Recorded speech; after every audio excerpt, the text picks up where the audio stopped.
আমরা প্রায় সকলেই জীবনের কোনো না কোনো সময় এক কিংবা একাধিকবার নেশা করেছি কিংবা এখনো নেশা করি। কেন নেশা করি?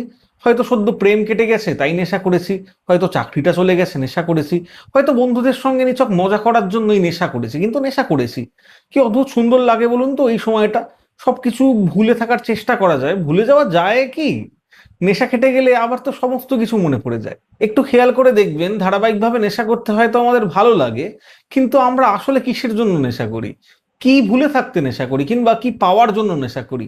আদৌ কি ভুলে থাকা কিংবা পাওয়া যায়? যেটুকুনি আনন্দ পাওয়া যায় তা তো ভীষণ সাময়িক, কিন্তু নেশা কেটে গেলে? ওপার বাংলার একটা গান একটা সময়ে এপার বাংলাতেও ভীষণ জনপ্রিয় হয়েছিল। গানটার নাম তামাক পাতা। সেই গানের একটা লাইন হয়তো আপনার মনে আছে, নেশা কেটে গেলে তুমিও কেটে যাবে।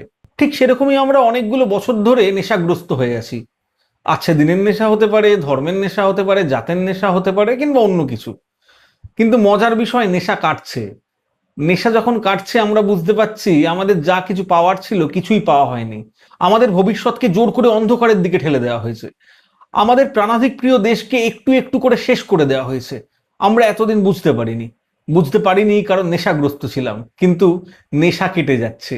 নেশা কেটে গেলে কিন্তু এই দেশবিরোধী সরকারটাও আর বেশি দিন সরকারে থাকবে না।